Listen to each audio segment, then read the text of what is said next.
Hiya, I'm Jasper, and welcome to your video review for Bad Boys for Life, which is the third in the series of Bad Boys. So, to put things in perspective, 1995, Bad Boys 1, budget of 19 million, made 121 million, almost 10 times its budget.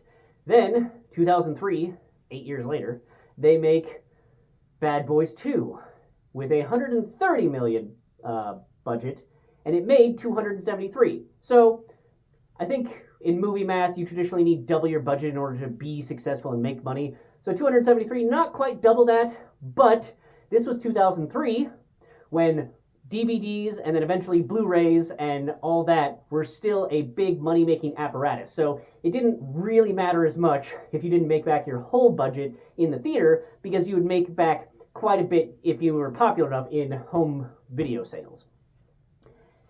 17 fucking years later, in 2020, they came out with Bad Boys for Life. So Bad Boys 3, which now that Bad Boys 4 is out, I bet you they wish they had stayed that for life thing for the fourth one. But anyhow, and this movie, so 17 years later, with 17 years extra worth of inflation, only had a budget of 90 million, but made 426 million in the box office.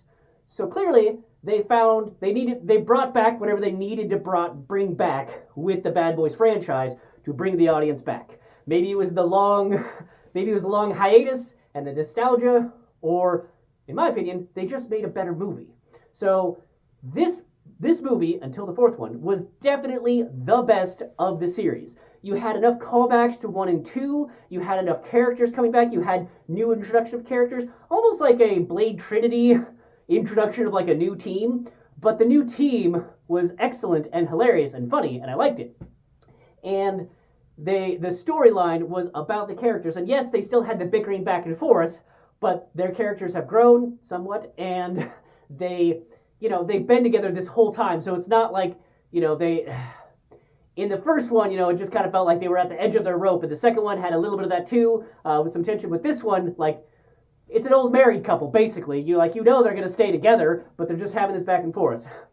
One thing that I will say that I didn't like about this is that, and maybe it's just because I've seen too many of my, olden heroes come back for a final film, and they're all just old and broken and, having to get back and, old men.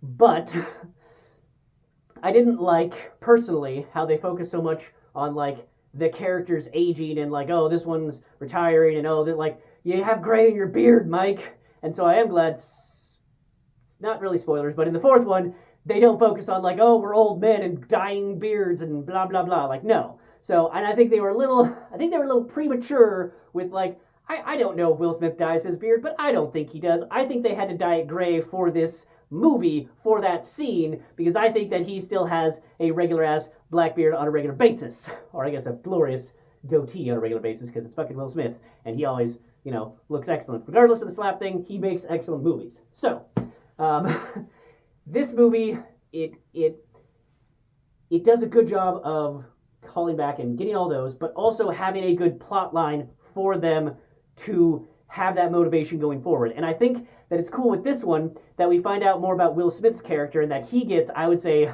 the most development, because in the first one, you're getting introduced to the characters. In the second one, a lot of it's focusing on their current relationship and Martin Lawrence's family and all that jazz. And then with this one, you get to see more of the character of Will Smith and his history and his psyche and where he's coming from. And that was fun.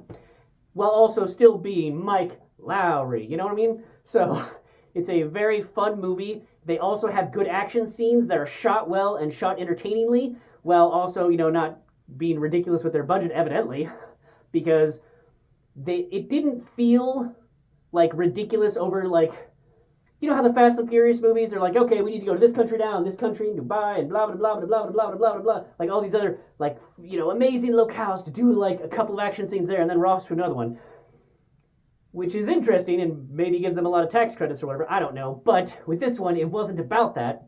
They had a couple of different areas that they went to, but it didn't feel like they were trying to skip on budget to keep the people in narrow, confined areas for set pieces.